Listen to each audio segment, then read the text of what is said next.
Lorsque vous êtes sans vision, vous devenez la provision des autres. Donc le désastre pour un être humain, c'est de perdre la vision de Dieu pour sa vie. La provision d'une prophétie, c'est un cœur persévérant. Donc si tu commences par la volonté qui t'emmène à patienter, tu finiras par la volonté qui t'exhauste. Quand Dieu prend le risque de patienter en te voyant changer, toi aussi prends ce même risque de patienter en voyant Dieu changer la situation. Quand Dieu prend le risque de te révéler certaines choses et où il t'emmène, toi aussi prends ce même risque de croire qu'il est capable de le faire. Comme Abraham était dans l'idolâtrie, ses parents furent idolâtres.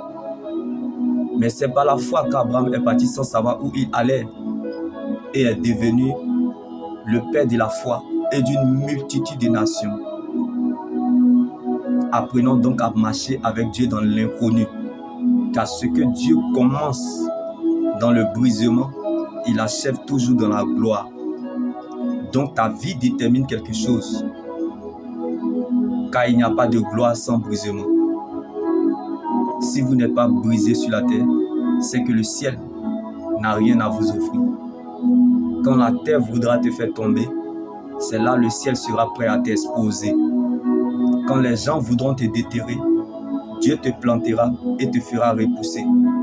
Comme Joseph, victime d'injustice, était en prison, mais ses cris étaient des louanges à Dieu. La louange ne l'a pas oublié. Un mot ne loue pas Dieu. L'Éternel te veut vivant. Alors loue le Seigneur comme si c'était ta dernière louange sur la terre. Comme Joseph était en prison, mais la promesse de Dieu n'était pas prisonnier.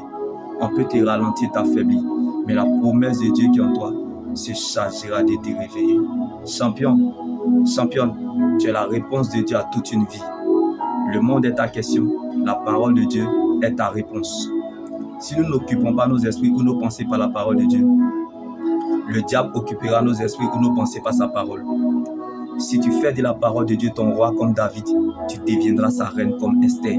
Si tu fais de Dieu tes priorités, tu deviendras son projet et tu ne te souviendras plus de la durée de ta vie, car l'Éternel t'occupera en déversant la joie dans ton cœur. Parfois, si vous manquez de joie, essayez l'évangélisation. Parfois, tu ne sais pas ce que tu veux, mais c'est l'Éternel qui te manque. Comme Marie et Marthe, va au pied du Seigneur Jésus-Christ.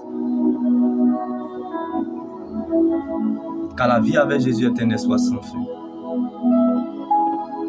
Si la joie vous manque, essayez l'évangélisation. Comme Paul et Silas étaient en prison, mais l'évangile n'était pas prisonnier. Il y a quelque chose que tu peux donner aux autres, quand bien même que tu n'as rien.